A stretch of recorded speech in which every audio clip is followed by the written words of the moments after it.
किसी भी संविधान या किसी भी पवित्र कार्यक्रम की आत्मा उसका उद्देश्य होता है। भारत का जो मूल संविधान बाबा साहब भीमराव अंबेडकर ने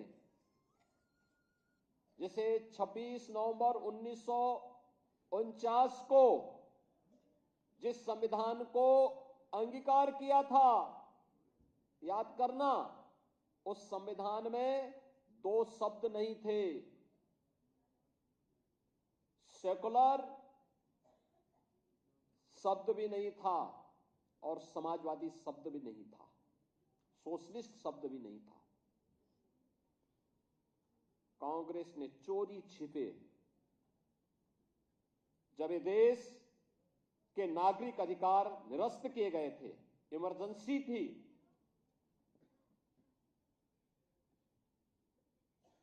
तब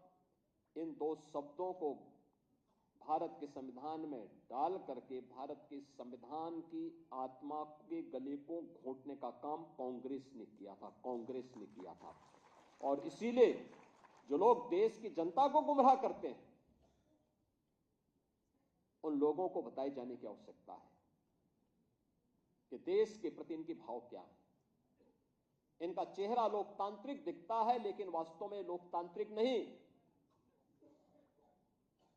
यह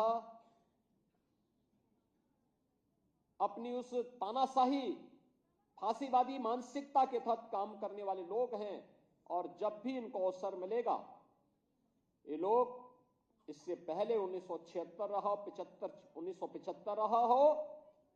या फिर भारत के बाहर जाकर के भारत के अंदर बाबा साहब भीमराव अंबेडकर के द्वारा सामाजिक रूप से दलित, अति पिछड़ी जाति के लोगों को, पिछड़ी जाति के लोगों को मिले हुए इन संवैधानिक अधिकारों से वंचित करने के बारे में किस प्रकार की टिप्पणियां ये लोग करते हैं, ये आज किसी से छुपा हुआ नहीं। और इसीलिए मैं आज के इस अवसर पर आप सबसे कहना चाहूंगा कि बाबा साहब भीमराव अंबेडकर की धरोहर जो संपूर्ण भारत को, 140 करोड़ भारतवासियों को एकता के सूत्र में बांधता है, वह है भारत का संविधान। इस भारत के संविधान का संरक्षण करना हम सबका दायित्व है, और याद करना, इसका सबसे अच्छा रास्ता है कि भारत के संविधान के द्वारा भारत के प्रत्येक नागरिक के लिए तय किए गए उसके मूलभूत कर्तव्यों का अगर हम पालन करेंगे, तो यह बाबा साहब भीमराव अंबेडकर के प्रति, भारत के संविधान निर्माताओं के प्रति और भारत के महान स्वाधीनता संग्राम सेनानियों के प्रति हमारी सच्ची श्रद्धांजलि होगी। 1946 में संविधान सभा के चुनाव और संविधान सभा के गठन के बाद पहली बैठक 9 दिसंबर को होती है, और 11 दिसंबर 1946 को डॉक्टर राजेंद्र प्रसाद जी, पहली बैठक की अध्यक्षता श्री सत्येंद्र नारायण सिन्हा जी ने की थी, जो संविधान सभा के सबसे वरिष्ठतम सदस्य थे। और उस सभा में डॉक्टर राजेंद्र प्रसाद जी को 11 दिसंबर 1946 को भारत के संविधान सभा के अध्यक्ष के रूप में उनका चयन होता है, और फिर इसके बाद एक कार्यक्रम आगे बढ़ते हैं। फिर संविधान की जो 13 समितियां बनी थी, उनमें जो महत्वपूर्ण समिति थी ड्राफ्टिंग कमेटी, जिन्हें संविधान के वास्तुकार के रूप में भारत का संविधान कैसे होना है,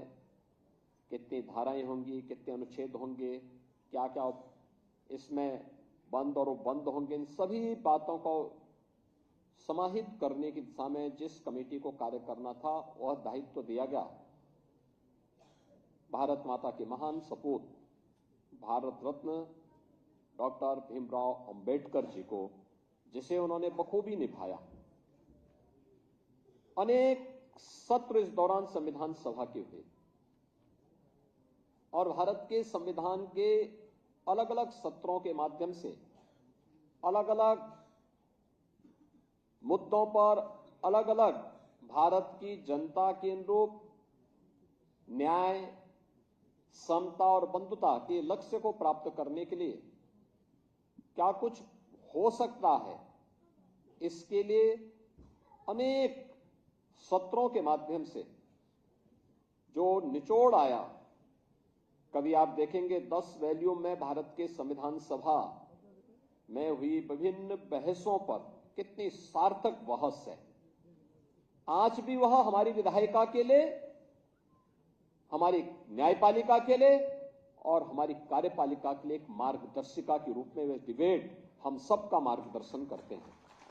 और हम लोग चाहेंगे कि वास्तव में भारत के संविधान सभा के माध्यम से जो डिबेट हुई है, हर संस्थान में वे डिबेट होनी चाहिए। आपको उसमें मुद्दे मिलेंगे, तथ्य मिलेंगे, भारत की यात्रा के बारे में एक जीवन दर्शन को जानने और सीखने का एक अवसर आपको प्राप्त होगा। और अंततः उसका निचोड़ जो डिबेट हुई है, वे डिबेट मूल रूप से नहीं, उसका एक निचोड़ जो लेके आना था, वह भारत के संविधान के रूप में बाबा साहब भीमराव अंबेडकर जी ने देश को दिया।